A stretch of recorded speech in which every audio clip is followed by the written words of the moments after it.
Hi, happy new moon. I want to share a short new moon update and a little bit of an offering for an energetic release that you can do at home as much as you can. So I started from the seat, the couch, feet, pretty squared, parallel, and just slid my back and bottom till I supported into a squat. If you're comfortable squatting, you can just go down like that, but I'm not. My Terminator foot just can't really do that. So I can do toes up, but to get them flatter, I need more support. And then for this stretch and for this like movement, I like the back so I can feel stronger. So this new moon, we're going into Scorpio season, and that's where it's time for the shadows to be up to bat. And if I'm being honest, I'm 46 years old, and every time I think back at some of the hardest parts of my life, it's happened around now. And then when I think into that, every time I thought that, oh my God, this is the end. I can't do it. That wasn't true, and things got better. Sometimes even much, much, much better. So I wanted to give you the idea. Start pressing your hands into the ground, thinking about where you are. Give you the idea that maybe the hard things that happen, while they aren't feeling like we want them, we desire them, maybe they're actually really good. Like we talk a lot about when a seed is underground and then it's ready to make a flower, it has to rip apart. And while that's very necessary, that probably feels extremely excruciating to that seed. But if it didn't do that, the flower would never come up.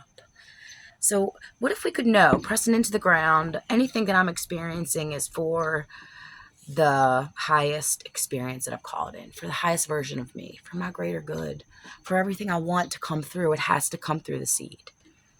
Pressing into the ground and feeling into the earth of ourself, the earth of our planet, our home, our root. And then one arm at a time, just reaching up to the sky, looking with the head and eyes. Let your nose sort of follow the thumb, keeping the hand straight up, and then back down to the ground, and then the other side.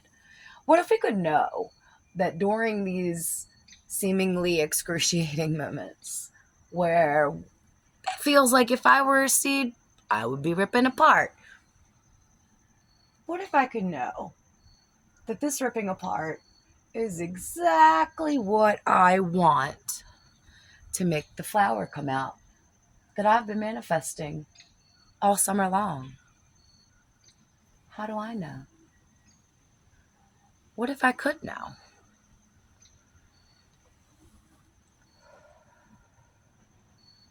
What if I could know that even the hard stuff is a very important part of the process of my evolution? And the more I can learn to ease into these hard moments, the less hard they feel. And they're more like a gulp versus an excruciation. What if I could do that? Practice opening the hip space. Practice extending the heart. Reaching up, looking up, connecting your spirit self, your crown and your root, letting the channels of the body move them up and down. And imagine that everything that you want and have wanted and deserve and are ready for is just on the other side of this seemingly excruciating moment. Happy new moon.